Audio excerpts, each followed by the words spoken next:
Very first Not ban today. as well, yeah. It's pretty safe as the first ban. It's just like, well, we don't want to play against you already, Kuban. We've seen what it can do in the expansion tournament. We've seen what it can do throughout the round robin. Taking that one away. Annie is an interesting ban. Will be thrown against Hiva. Yeah. All I've really seen of Annie, at least in the Challenger Series, is Annie getting caught and dying a lot. In the rest of the regions, of course, she's been super strong. Got the engage, of course, is great. Just in the Challenger Series, seems to be that bad charm. I mean, she's started to drop back in the amount of time she's picked so often. A lot of teams are dropping them in favor of, you know, either be it the Threshes, you know, the sustained supports. We've seen the resurgence of Nami, a lot of Leona. There's so much diversity in that bottom lane role. Annie's still there, but not picked as much as possible. So it's a little strange that they'd take it away from Hiva. Well, we have flashed out the rest of the bans, which will be Swajani, Rumble, Zed, and Nidalee, aimed at that Gilius, of course. I mean, Gilius has had some great games with Nidalee, and Morgana will be first picked by gamers too. So they have that nice flex, the ultimate flex. Could be top, could be bot, could be mid. Yeah, this is basically what Unicorns of Love did in, I think it was games 2 through 4, for, or games 2 and 3. For their semi-final game against Gambit. It was eventually banned out in game number 4. It's a European strength. Here is this flexing Morgana, not seen too much over in the likes of LCK and a couple of the other regions as well. So it works for gamers too because they can either put Smitty J on it or put it over to Hiva. Some teams are even running it in the mid lane, so there's a lot of versatility from this pick. I don't really feel it's a Smitty J champion, but yeah, we could see it in Hiva. Of course, it was picked in the Unicorns of Love comp because Hillasang is a god with Morgana. He's just landing bindings, winning that lane that he really shouldn't have done. Really impressive. But we do have our first 2 picks here from Reason Gaming. It will be the Ahri, it will be the Gragas, and they are sitting firmly in that Gragas camp. Well, Swajani's also been banned as well. That leaves Rek'Sai open, ban out the Nidalee. Interesting to see where Gilius will go from here. Yeah, and it's interesting to what jungle they're going to go for, but at the same time, over on Reason Gaming side of things, Take Fun Zed's banned away. What's the next strongest champion for him? Probably Ahri, so they picked that up, and the jungle Gragas is very likely, and that's 2 fast lock-ins from gamers too. It is the Kog'Maw, it is the Lulu, so they are looking towards a Juggernaut composition here. They have the 2 shields already. Orianna is still open if they wanted to go down that route. Still have their jungler to go as well, even though we have seen a little jungle Lulu, but I highly doubt that's going to be the case. It looks like Smitty J might be picking up the Lulu. It could be the Morgana in support. Last time Smitty J played Lulu, had a lot of fun on that champion, just mashing those keys on Cog. But yeah, we'll see how it goes. I mean, that composition really worked out for them. Jeebus was just able to keep himself alive with the Cog, and he went huge. He had 20 kills by the end of the game. It was that massive game with the quadra kill that we saw on our Tuesdays highlighted. So that has worked for gamers too here. The other option would be Janna if they really wanted the Morgana somewhere else, but I agree with you. Yeah, exactly. That was what I was about to get to. You're right up until that point. Yeah, so Janna has been picked up with the Tristan for Reason. Yeah, exactly. As I turned away, it got locked in. So Tristan is going to give Reason a lot of scaling as well. It's a little less all-in on this one style of play. It's less put Kog'Maw at the front, or put Tristana at the front. This time it's just an appeal for Tristana in some sense with a disengage here from Gragas. But you brought up the Orianna. Orianna has been locked in. There were changes on 5.6, which is the patch we are on. So Athene's got a buff, easier to farm, more mana from the Athenes as well. So Orianna is coming back into the meta. Yeah, we are seeing a lot of those Athenes being built nowadays, and we also have the Vi locked in, so they have some sort of front line. It isn't just Kog'Maw, so they do have all those shields and a Vi. Interesting, because if they wanted to go full Juggernaut, Nunu is available. But I wonder, Nunu doesn't seem like a Gilius champion in the sense that Gilius likes to make some plays. Gilius isn't a defensive jungler, so I guess the pickup for Gilius is nice. It's just not a super straightforward Juggernaut comp. This will allow them to get a pick, however, and really get the Juggernaut going once they get a couple of kills under his belt. Looks like we're still looking for a top laner from Kuban, and Hecarim's made it all the way through the draft. Okay, I'm interested in, I mean, they did first pick the Morgana. Of course, they were looking for this composition, so RG were safe to pick up the Hecarim very late into their picking phase. We've seen a lot of Hecarim in basically all the regions, seen a lot in Challenger with mixed success. Zaz's Hecarim didn't do a whole lot, but we have seen Hecarim also make some big plays. It'll be interesting to see how he does in this matchup, because he's typically strong into those melee matchups. Yeah, typically strong into melee matchups, and at the same time, normally Hecarim's aim is to dive the back line to get right in there. The problem is when the back line's the front line with all the shields, health, and Orianna Ball, and Shockwave, and all of this kind of stuff, how effective is Kuban going to be the later the game goes? not so much. They have to get this Hecarim going earlier in the game before all of the shields and heals become prominent enough for COG just to stand there. Yeah, and they've also picked up the Tristana, so they're looking for some sort of late game to try and go toe-to-toe with the COG, but if COG gets ahead, and Jeebus, we know he can, especially with the Vi, they're looking to get those lanes rolling, so I feel like we're going to see a lot in the early game trying to get those specific carries ahead, and then in the mid game just try and butt heads and see who comes out ahead. And there's a lot here that can pick off COG as he walks forward, potentially before the shields go on him. You look at a Grag Assault into an Ahri Charm, any combination like that is going to pick somebody off before they can help COG more out. So there is still a lot on this Reason Gaming lineup to shut down the Juggermore before it gets rolling. But if it gets rolling, that's dangerous territory. You're already into deep waters. Yeah, like the kind of problem I have with Reason's comp here is it kind of does the same thing, but not as well. Because you have Dive into the back line, which is now the front line. You have a Tristana who will not go toe-to-toe with the COG if he gets ahead with all these shields. I know, we'll see how it works out. I am just liking how Gamers 2 have set up. But as we load up onto the Rift, jump on Twitter and use the hashtags G2win or RGwin to vote, and we'll check in throughout the match on your opinions at home. One thing about the Juggermore comp, though, is it has kind of been almost the honey trap that teams have fallen into. It's the comp that Origin lost with twice. The only comp they've lost with, once was in the round robin, once was in Gamers Assembly qualifiers, excluding the Lowland Lions. So it's not the only two games, but still, it's been a difficult comp to pull off. It has, but let's get into game and see how all of this works out. We'll see how the early game goes as we were talking about it. So we do have Gamers 2 now onto this blue side. It will be Reason Gaming in the red, and this series is so important here, Stress. The winner will be going into the promotion tournament. The loser will be going into the Summer Challenger series. So it's not all lost if they lose here, but a win would be fantastic. So another reason this game is super important, and this is something we were discussing earlier about the Challenger teams, any of these two teams could still end up at Worlds. That's a long shot, but the path would be there. You get to LCS, you finish first in LCS, you're straight into Worlds. I'm not betting my money on this, but for any team that is wanting to be there this year, there's still a chance. There's still a possibility, yeah.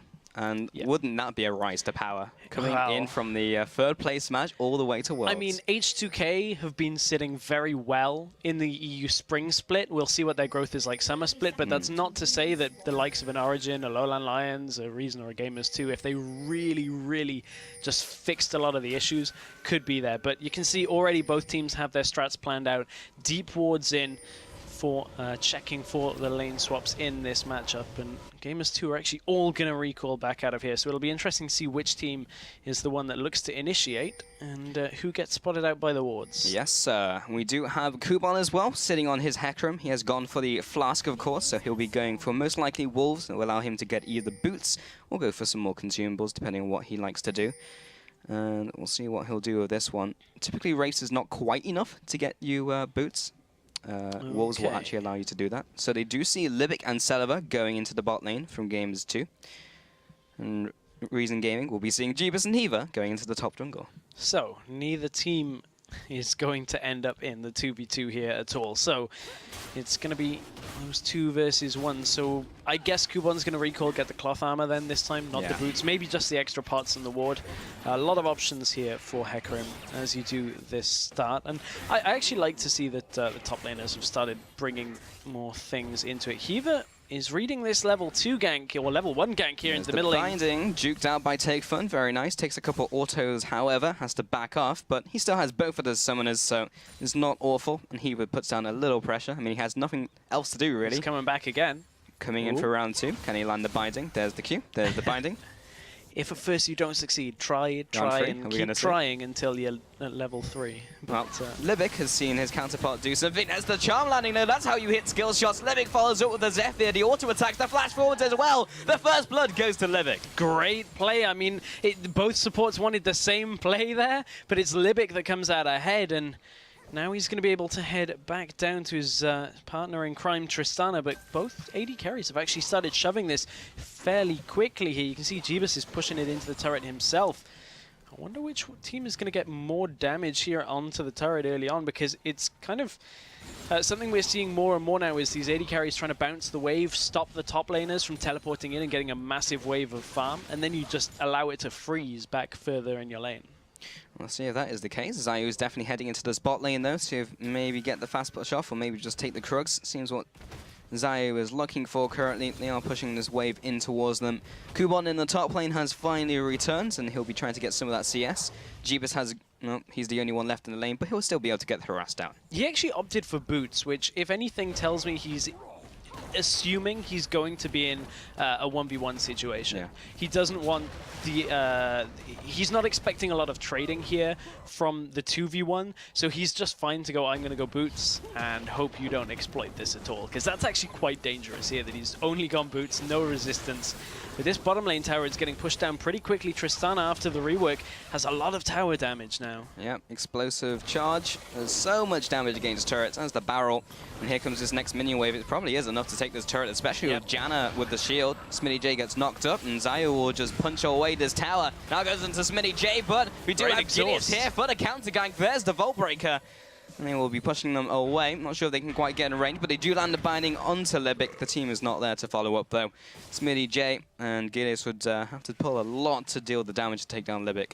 And they will back away. So first turret of the game does go to Reason Gaming, picking up that nice substantial gold lead to start off the game. Yeah, turret in exchange for a couple of summoners blown out of Reason. Selvanan has no summoners at all, so no heal, no flash. He's got to play this a little bit more carefully now, as he's you know, up against a lane that has a fair amount of damage, and if they catch Tristana, that could be potentially fatal. I wonder whether Reason are actually going to swap this around now and put Tristana up in the top lane.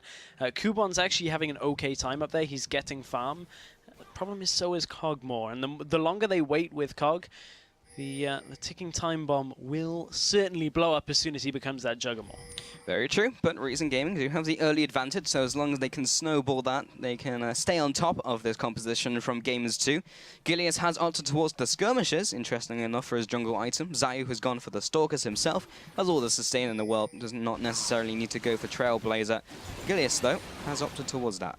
Ooh, Jeebus finally turns his attention onto actually harassing Kubon, and will force him back. Kubon has teleport available, so does Smitty J, in the event of wanting to swap these lanes around. But what's Kubon going to go for now? Actually opting for a Null Magic Mantle. So again, in a lane where he's up against a predominantly AD champion, he's not opting for resistances at all.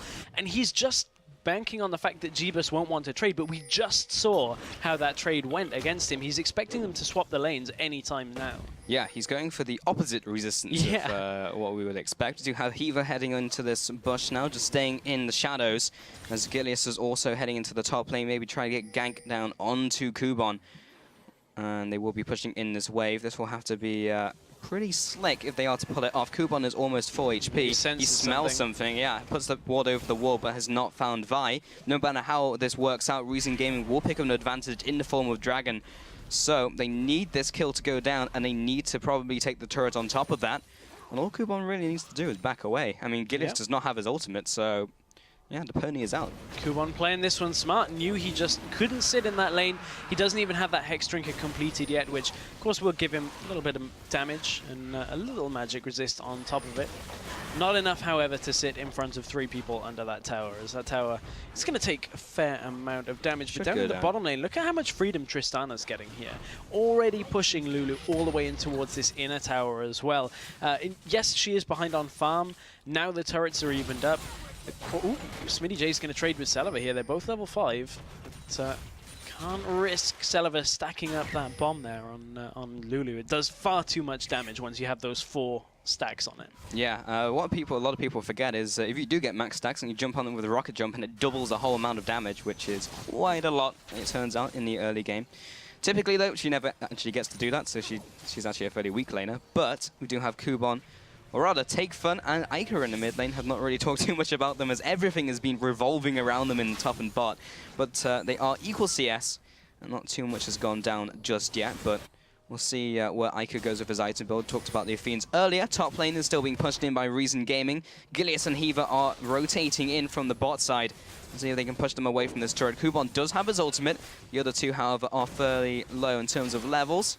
There's a Gilla Lance, and Smitty J does enough to shove him away from the turret, so job done for now. So there's the swap around of the lanes that we were expecting just a minute. Ooh, Shockwave in the mid lane, Charm hit too. Comes out, Ignite also comes down, but I mean, Ica doesn't have any mana to follow up, so I guess it's just a warning shot. It's like, hey, get ignited. And Take Fun had his ultimate available, so and Flash and Ignite, so that's not a fight that Ica really would have wanted in that situation. But Jeebus against Celiva right now, Celiva has to be careful. Sheen already finished on Jeebus. He's on the way to that Infinity Edge, the Triforce Spike, which is going to hit before Celiva's Infinity Edge here. So Celiva needs to be careful in this lane. He really cannot risk taking damage from those ultimates coming out of Jeebus if he can follow up as well. The other thing is, I see both of these junglers as fairly similar in their playstyles in that they're pretty early game. They like to get an advantage in the jungle. Yeah. If possible, trade against your opponent. Zayu just likes to be in the enemy jungle, but he's playing Gragas this time. Gilius did go for the Vi for early game pressure. We were talking about that in Champion Select. But so far, hasn't done a whole lot with it. Just kind of gone top and kind of played around the lane swaps rather than looking for ganks. He's about to do something because he's just hit 6 as well off his red buff. If he doesn't sort of head to the bottom lane and just ult in and pick up a kill for Kog'Maw here, it will be a big waste of somewhat of a spike here in Vi's utility here. Libic's even out on his own. He wards over the wall to make sure Gilius doesn't come in through that line, which is actually just enough to save him for now, but Gilius is going to be making plays within the next minute or so. Yeah, bot lane will be hard to make those plays, though, as Rocket Jump, Buster Shot, and Monsoon should be coming very shortly. Plus the Summoner spells is fairly difficult to get through. You might be able to burn a couple of those. Mid lane here might have better chances, especially with the Shockwave, but Ignite's still down for Ica. Depends where he wants to use it, but these lanes are not looking great and not really ripe for ganking currently. Oh, looking at this mid lane, Ica has to respect the damage from Take Fun right now. He's sitting on a needlessly large rod there, and Ica has pieces of the Athene's Unholy Grail. So Take Fun, one charm landing onto Ica if their 1 versus 1 is enough pretty much to give Take Fun a free trade in that lane, and Ica does not want to give that over to him, but it looks like they're going to back away for blue buff between when he manages to get the Athene's Unholy Grail and that blue buff. Ica can just sit in the middle of the wave, Q out, E back in. Yeah. So far both these teams have played fairly conservatively, which is, well, not entirely not to be expected. This is a game where there is a lot on the line. Reason Gaming are typically a team who will take it to mid-game and look towards the late game, especially with these compositions. The AD carries are predominantly looking at that late game, and we'll see what they do with it. We do have Smitty J coming now into the river, fighting over the crab. Zayu, however, has the smite, but chooses not to go for it, so this should be Smitty J's. The problem with Tristana being behind in farm on Kog'Maw at this point in the game from the lane swap is the fact that you're always going to be chasing the power spikes of the Kog'Maw. And especially when you're running Juggernaut, you have different power spikes to a standard Kog'Maw was, because you're also getting the shielding spikes that your mid laner, your support are all giving you as well when they hit big items. So Jeebus will hit his Triforce before the Infinity Edge is completed. Then you'll get kind of a mid lane shield spike with the second item in comparison to Tristana getting her attack speed as well. So Jeebus, in theory, should stay ahead of Celiva for so long in this game that G2 should never fall behind. That is the theory. Take Fun might have something to say about it, though, being able to assassinate him with the Ahri. However, he did get dropped very low and has burnt all his summoners, so that won't be happening anytime soon. Celiva gets harassed quite a lot with the Voidus. The Paul actually chooses to stand in front of it as well, and does get hit by the living artillery. Jeebus is already getting to the point where he's fairly strong. He'll be hitting that Triforce spike fairly soon, as you mentioned. Mid lane as well, Ica did get the better of Take Fun just in that small trade there. He has now gone for the Athenes, as expected. Do you see those mid laners now coming back? Gilius still has his ultimate, hasn't used it yet. He's had it for a whole level now. And top lane, Smitty J is ever so slightly ahead of Kuban, but nothing to write home about. He's looking towards the Morellonomicon, though. And Kuban on the other side of things has got his home guard boots as well with those Mercury Treads, so look for those teleport plays when these team fights kick off. Dragon is coming up. That should be the next point of contention for both of these teams. You have to feel like if G2 can hit that Triforce spike before, they would be in good stead, but they're actually a good few hundred gold off. It's 900 gold on Jeebus right now. So he needs at least 200. Oh, Kuban's actually teleporting in bottom lane behind Gamers 2. This is dangerous. He's looking for his explosive cast, comes in with the home guard, goes down to Jeebus, but good juke with the flash, doesn't even get anywhere near. Gilius now trades off against him on the front lines. Heaver does go down. Do they have anything in the tanks to come back in this? Smitty J did come into the fight with his own teleport. There's the ultimate onto Jeebus, but he's not strong enough just yet. He does get knocked away. Interesting mechanics as Celiva eventually knocks him down with the explosive charge. There's the double kill as well for Celiva. They should never theoretically fall behind, but plays like that from Reason Gaming will put them ahead. So that's the thing. They shouldn't fall behind if they play safe, but Reason knew they had the teleport timing. Ica, wow. Mid lane as well. There's the shockwave. 2 more charges left to Spirit Rush. He will be using the first. There's the second. Ignite goes down onto Take Fun. And indeed, Ica was not enough damage to take down either mid laner despite that fantastic charm. That is the Dragon now going over to Reason Gaming. But that was great teleport timing from Kuban. They knew they had a weakened Cogmore at that point. He didn't have any good items. There was not enough shielding to keep him alive. And we talked about in Champion Select, Reason's comp wants to split G2 apart before they can get any of the shields on Cogmore and kill either the shielding champions or the Cogmore. And that's exactly what they did. That's a great 3 kills onto Celiva, which makes Celiva all the more deadly now in these fights. Yeah, it was also a great teleport by Kuban. His ultimate burnt the flash from Jeebus, so he had no way of getting away after that. So, ult for a flash is absolutely what Reason Gaming want every day of the week. All they need to do is spend one of those ultimates. It could be an ultimate from Zayu as well. Those fairly low cooldown ultimates for a flash. It just means Jeebus is never able to get away. He has to be at that front line, and he has to stay and fight no matter how the fight goes. Now, Zayu is in his jungle. He has gone for that Cinderhulk, of course. Gilius has gone for Warriors. Nothing out of the ordinary. He'll be trying to jump on top of Celiva or indeed Take Fun. There's a lot of peel for that backline now. Will be fairly difficult to go against. And talking about items, Luthen's Echo has been the first item for Ari, so looking for that early game burst of power. It's also going to give them a good amount of wave clear here as well, on top of the sieging potential of Jeebus. So it makes Reason a little bit more versatile, and Reason now with 4 kills on the board to Gamers 2-0. G2 have a small window in which they can be behind before their comp really faces a lot of problems. You're looking at about the 2 to 3k gold mark at around 20 minutes. If you're further behind that, it's a bit of a problem, but we'll have to see how this game goes. Yeah, and you guys at home definitely think that G2 have the advantage, 59% to 41%. But that has certainly decreased. I mean, it usually was typically more for Gamers 2, but their performances over the last couple of weeks has put a seed of doubt into people's minds. Yeah, quite a large seed of doubt. It's starting to grow as well. The problem that Gamers 2 also have in this game is they haven't secured the first 2 dragons. And that's the other important part of a later game scaling comp like Juggermore, is you get to 5 dragons and you just roll over the enemy because that's your comp spike and your 5th dragon. Reason, on the other hand, they like going late game. They've got 2 dragons already and they're ahead with a Tristana. That makes for a very tough late game for Gamers 2 now. They've got to be very careful that they don't drop too many more kills, otherwise Reason are just going to run away with this. Yeah, they are poised to potentially take this game. Gamers 2, though, are responding, keeping up the vision control.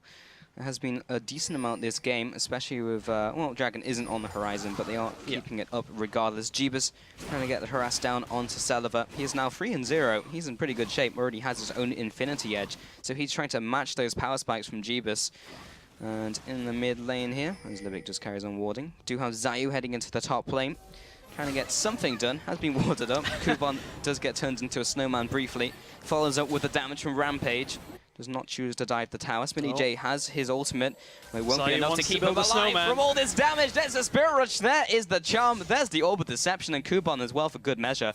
That is a very dead Lulu. The reason they're playing around this Hecarim pick so well right now, and it's the problem that when we watched Maus play it, they weren't really doing anything with the Hecarim. He wasn't getting the right engagements, and they weren't playing around Hecarim's power either. But Reason are doing a good job of getting kills across the map with this Hecarim when they're able to. They do, however, drop a tower on the bottom side. It's traded top side to the one they weakened earlier, and 5-0 right now for Reason Gaming. Yeah, they are taking a stronghold over this game. However, in terms of the tower objectives, Gamers 2 are always able to take something, while Reason Gaming are doing the same to them. Take Fun now seeding the middle lane, trying to get a charm off. A single charm right now with the amount of damage behind it with Zayu and Kuban. typically means a dead person if it lands. Now, Reason are going to have to throw a lot of this middle tower unless they can get a pick. With a pick, it becomes very easy, but with Orianna standing in front of that tower, just wave clearing, there's not too many ways you can brute force that. So G2 have to ward up exactly as Gilius is doing. The part that he hasn't done here, though, is de-ward the catwalks and the bushes around this middle lane. That's the other half of this, because a straight Ahri charm into a warded area could be enough to blow somebody up and take the turret. G2 have to play this safe. Yeah, they have so much picking potential from Reason Gaming. Oh, there's the charm. There's the Orb of Deception and the Luden's Echo. Takes Ica to 55% around that mark. It's enough already that G2 now have to show Heaver and shove the lane so that Ica can look to back. Because he's in killing range Yeah, now. exactly. One more charm plus the ultimate would have been enough.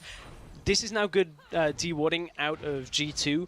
Reason, they've sent Tristana bottom lane and Hecarim up to the top lane, so they know there's no immediate pressure, so they can clear these wards. Nevertheless, G2 are trying to hold on. Ooh, that was a close charm there.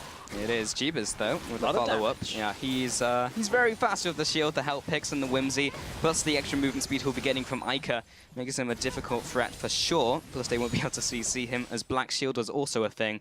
Dragon is now 40 seconds away. Vision is being fought for by both teams. Pink Ward taken out in the mid lane, Pink Ward taken around in this tri-bush as well from Reason Gaming. And this is good Dragon setup by Reason. Big wave shoved in the bottom. Big wave shoved in at the top. They know they have teleport available, as does Smitty J. So this is just the setup that you need to start looking for objectives. Jeebus is pushing out in this bottom lane. He has to be careful. Oh, out from nowhere. Celev also has the Buster Shot. Doesn't pull the trigger on it just yet. There's the explosive charge. That is a lot of damage. Oh, that is exactly what Reason wanted as well. Double summoners right before a dragon comes up, and you may be looking for a fight here. First of all, Jeebus has to get to the fight. Second of all, he cannot miss position now in this fight at all. So Reason should, in theory, get this one fairly uncontested. As we said, Hecarim can teleport in. He's already recalled for that home guard buff should he want it. And there aren't exactly too many wards around for Reason that are on the flank of Gamers 2. So that is one benefit for Gamers 2 here. They've de-warded any entry pass for Hecarim. This is just really well thought out by Reason Gaming. They've identified the Achilles heel of Gamers 2's comp, which is the Cogbore. If he can't escape, then you have basically nothing. And they're exploiting it every single time they go for an objective. You saw before when they're able to take it away, and just then when they used even Celever and Libic to take away both summoners. Deja vu. I feel like we've just seen this. However, this time, Jeebus doesn't have his summoners, and that means he's dead. Yeah. I mean, I'd love to throw down a little bit more analysis. The fact of the matter is, it's the same play all over again. Yeah. And that's just Reason Gaming knowing exactly where they can exploit G2. We said in Champion Select, if you shut the Cogmore down before he's able to get to the point where he's tanky from all the shields, they'll never get to the Juggernaut comp. You'll never get to the end goal. Yeah, that is a serious issue, which they have to fix basically immediately if they want their comp to work. Because it doesn't matter how fed that Cog is, he can be 20-0 like he was last time. But if he gets caught, if he burns both of the summoners, then Reason Gaming will jump on top of you with Ahri, Hecarim, and Celever will detonate you. The fact of the matter is, this game is going towards the late game regardless. Yeah. This game will be decided on late game decision-making. And so far, Reason's decision-making has been better. That's not to say they've won this game already. Neither team has this in the bag because how both of these compositions are. Just in the fact that, as you said, late game team fights will win. But G2 haven't really picked up anything in this game so far. And that's a big problem. No dragons, no kills. Only 2 towers from the tower pushing game. It's like we said in pre-game stress, Reason Gaming's decision-making when it gets to mid and late game just seems to be superior to, I would say, pretty much every single team that is still in the playoffs. You take a look at Origin, we've talked about how they are carries, they are not decision-makers. Gamers 2 as well, right now, you can even see it in action right now. They are just outthinking them. So Reason Gaming, they really have that strength, and it is difficult to play around if you do not also go toe-to-toe with that ability from Reason Gaming. G2, however, have one good point to this current moment in the game.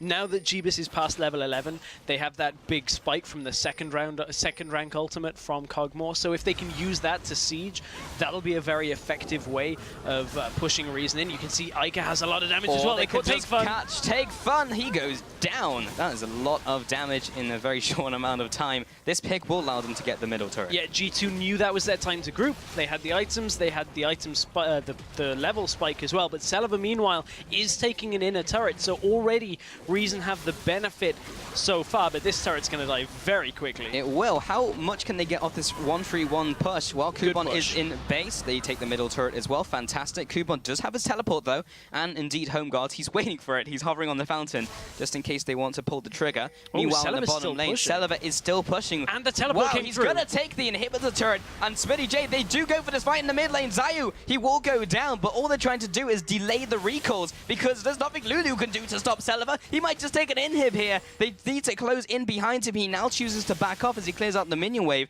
He still has all his summoners. He has all the ways to get out of this. He'll turn around onto Smitty J. He can just burst him down. There's the knock-up. The follow-through as well. Looking for the last auto attack. Should be able to get it. Buster shots him down. Now he has to face the wrath of the Cogmore. He'll chase him over the wall. There's the follow-up with the ultimate, and Gilius should be able to punch him to death. A great ultimate by Libic. Doesn't actually knock them away, though. Only heals him for a little bit. There's the ultimate coming in. Gilius finally takes him out of the excessive force, but they got so much from that. They were just chasing that goose all the way around their jungle, and Take Fun will just take your mid lane. Celeber got so much from that push, so that all started with 2 towers apiece on the scoreboard. So what happened was Gamers2 take 2 turrets in the middle lane. Celeber takes bottom lane 2 turrets, and now Reason get the outer turret as well. Reason come out ahead on the turret game.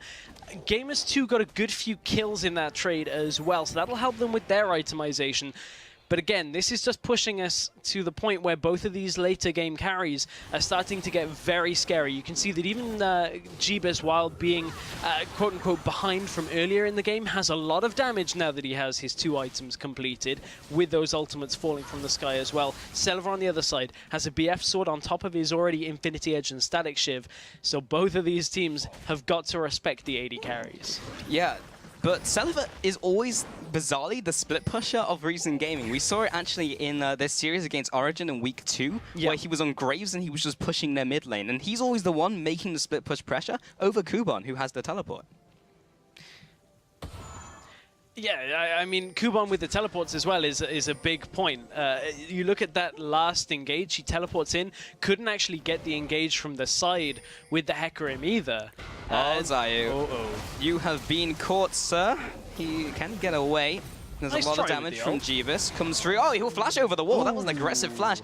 I'm not sure how I feel about that, because he secured the kill, but that's your defensive summoner. I mean, this is entirely reliant now on the rest of the fights. Yeah. The subsequent fights that follow, if Jeebus needed that flash, that's when you can start saying worth, not worth. Yeah. Jeebus' ult would have hit then, but you are against a Gragas who's mobile with a lot of other people around. Again, the rest of the fights. For now. For now, yeah. Unless he dies like 3 times while this flash is down. I want to kind of touch on the itemization, though, because looking at bot lane, that's an item I have not seen for a while. Zeke's Herald coming in from Libic. That will be increasing the attack speed of Celeber for sure. Yeah, Zeke's Herald is an item that just you see once in a blue moon. AD right now. Yeah, lifesteal and attack damage. 10% lifesteal, 20 attack damage from that Zeke's Herald. So if ever there was a note that Celeber is one of the main focus points here, it is going to be that Zeke's Herald is just going to be there to keep Celeber alive. Not sure how I particularly feel about that as regards to some of the other support itemization that we've seen. I guess a Mikhail's isn't super crucial at this point. It's only really a binding, and Heaver's actually caught. Dragon's gone down, but Reason Gaming go for the engage regardless. There's the ultimate coming through onto the front lines. A good shockwave onto 2. We'll be following through with the Gilius ultimate as well. Take foot off to the side. Picks up 1, looking to move on to Iker as well. The rest of the team is lagging behind, but uses the last charge to get away. Foxfires comes up. Iker continues to follow, gets hit by Ludens. He'll flash forwards. There's the auto as well. And the rest of the team isn't able to close in around the Orianna. That was a 2-4-0, but the Dragon going over to Gamers2. A very important Dragon for Gamers2 to pick up there, because that prevents that 4th Dragon tipping point that Reason Gaming would have been on. However, Reason will push the inner turret here as well. And they find themselves in good stead. They can't rotate bottom yet to get that inhibitor that was exposed earlier because of the lower death timers right now. But Reason are still in control of this game. I just want to say how Reason Gaming have improved over the last couple of weeks, Stress, because we were looking through their round robin and they were hit and miss, and very miss towards the end of it. Oh, Zayu goes into the wrong bush. But still, yeah, Reason Gaming the last couple of weeks have looked so incredibly good and have gone from strength to strength. I mean, they have the percent damage from Cog. It will die fairly quickly, but with Reason Gaming around the corner, maybe not the wisest of decisions. The other problem is G2 haven't set this up. Bottom lane is pushing in towards them when they have an exposed inhibitor. Top lane is pushing in their favor, but the wards in the jungle behind them is exactly what Kubon wants now that his teleport is available right now. Just about. There it is. Now his teleport is available. Those wards are what will lose you a fight. If you do not clear out behind you and on your flanks against a teleport Hecarim, just no way can you really guarantee you're going to win a fight. Yeah. Especially when your Kog'Maw still doesn't have flash available. Had a minute and a bit on that cooldown. Yeah, we're still thinking about that point from earlier. Was the flash worth it? You have 1 minute. He hasn't died yet. He hasn't died yet. Exactly. He has I'm 1 not minute going to call him out. He got the kill. He needs the extra items. I'm letting him off on that one. I'm not letting him off until it's off cooldown. Hey, it's your battle to fight. Yeah, it is. Because if we get into a team fight and Kubon jumps on top of him and he dies because he doesn't have flash, it's not worth it. It wasn't worth. Okay, we'll see. But for now, it was. Let's see what Kubon's going to do. He's got the teleport, so he heads into the bot lane, going for the 4-1 currently. Celiver, he's saying, take a step back. I know you like split pushing, but you really should be with the team. And Kubon now, who do you send to fight him from Gamers 2? Who goes in the 1v1 against a Hecarim that has Triforce and a Spirit Visage with Mercury Treads as well? There's so much AP on the side of G2 that nobody can reliably force Hecarim away. So it has to be Smitty J from the teleport standpoint, but if a fight kicks off, Smitty J is like one of the champions that is going to be able to protect Jeebus the most because he's the Lulu. That you need the wild growth and the polymorph and the shield and everything to keep him alive. So it's a very difficult choice now on how you play around Kubon and how Kubon pushes. I want to see Reason continue to shove top in, continue to split push in the bottom lane with that exposed inhibitor, and just never really engage on G2. Just always be around for presence, always continue your warding patterns and de-warding, force G2 to sit there and not really be able to do anything. Right now, Kubon has gone back to base. He has the home guard available. He is looking for a chance to go in. He has 5 different entry points behind them. And it's just a question of, can they murder them before Smitty J jumps into the fight? He's got 4 seconds. Not with Celiver up in the top. Yeah. That's the one issue they have. Also, just to note, every time Kubon goes back to prepare for a fight, it's 1, very obvious, and 2, releases pressure across the map. It allows Smitty J to clear the wave out in front of him. So they may just have to be a tad greedy here and do this without the home guard if they get forced into it. If Reason can actually bait G2 deeper into the Reason jungle, it will still work for them because the amount of pressure is still the same on G2 because of how far they're pushed up. But as yet, G2 are staying fairly reserved, which is exactly what they need to do so they don't get baited. Every couple of seconds, you'll see Kubon just stay still and wait for the teleport. But remember, you have to be 10 seconds ahead of the fight. Yes. Because you have to recall, which already takes 8 seconds. Yeah, that's the difficulty. Yeah. Setting it up. And as I said, it's a tad obvious as well. But very effective when you see it done. Yeah. I mean, you look at some of the times we've seen Hecarim in the LCS as well. Look at Kubon pushing up already onto the inhib. He's drawing attention. They're sending 2 people towards him. Ica and Bo Gilius are heading towards him. They only commit Ica.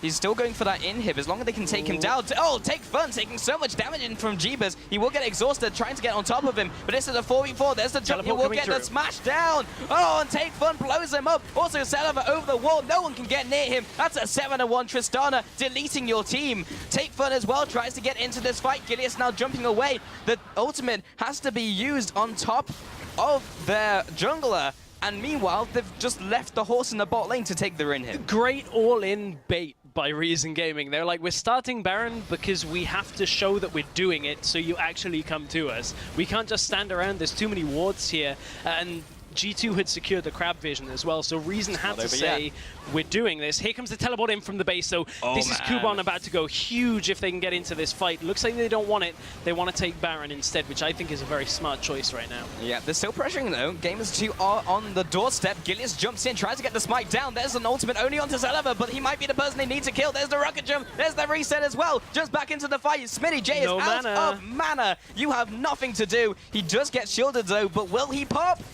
No. He has his he has shield. Ooh, Zayu dropping low. Calculated. So that was a good force situation out of Reason Gaming. They didn't want to be kind of standing around not doing a lot for a while. Kuban was getting good work done in the bottom lane.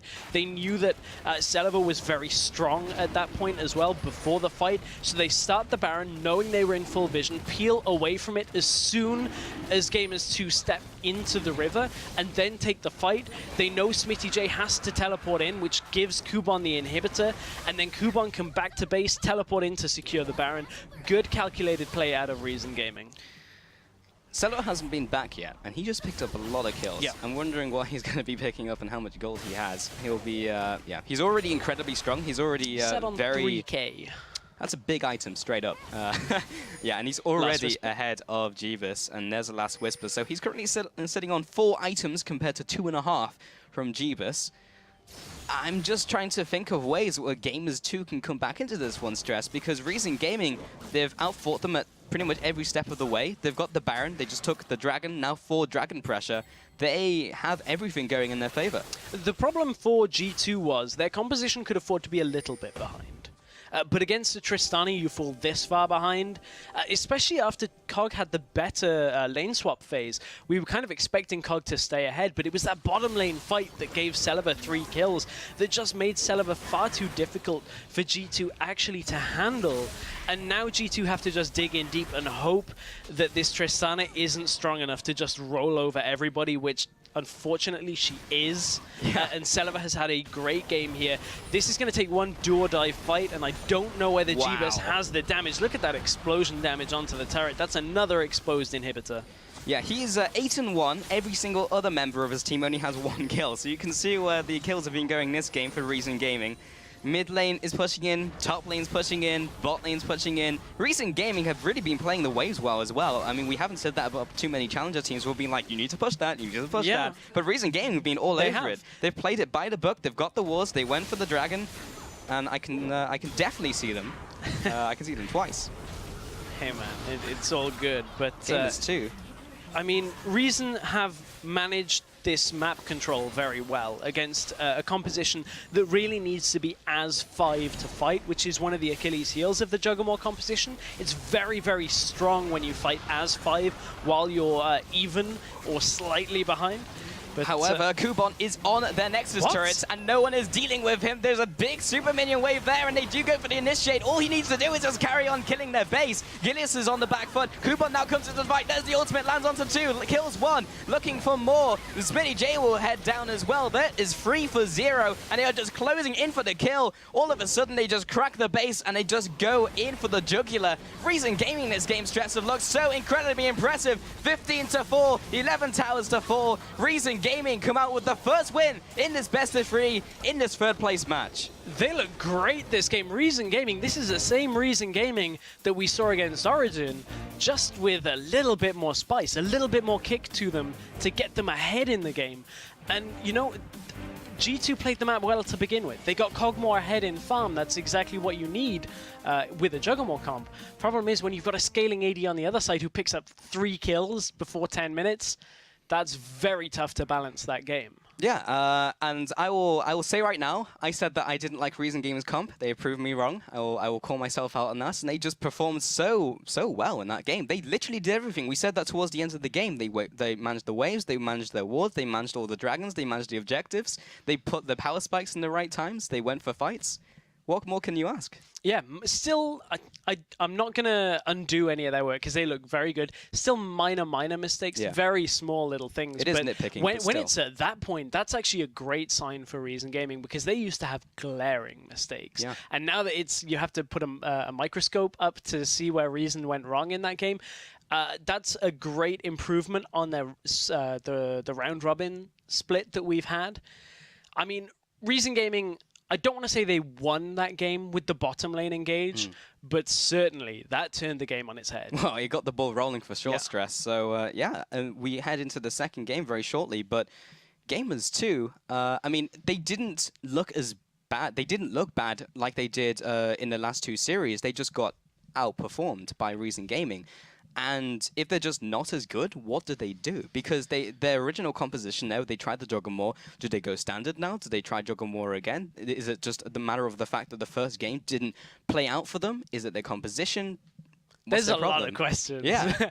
There's a lot of questions, and I personally feel like they should go back to what they've been winning with, the more, I guess, earlier game focus compositions that they've been playing. Get Gilius rolling. I'm not saying that Juggermore is too hard, because we've seen Challenger teams pull it off before, but it's so much on decision making. That bottom lane fight, they didn't read the teleport, and just a couple of fights like that where the warding wasn't swept away. They had a couple of charms too many. There was just too many times where you weren't grouped as 5. When they did group as 5, they took the 2 middle turrets and actually did a really good job around the composition, but they never really got to the point where Kog'Maw was that massive tank that he ends up being with all the shields. So if you don't get to that point, that's a problem. Yeah, I mean, they made the early game decisions. Yeah. As you mentioned, they traded tower for tower when they got picks in different lanes. They didn't manage to get the dragons, where they picked that 1 dragon, which stopped the 5 dragons. Ultimately, it didn't matter because the dragon and the Baron got taken by Reason Gaming. But yeah, it's a difficult series to come back from. They need to win 2 on the bounce now. Well, we're going to take a quick briefer, but when we get back, Reason Gaming and Gamers 2 will return to the Rift. We'll be back in 3.5.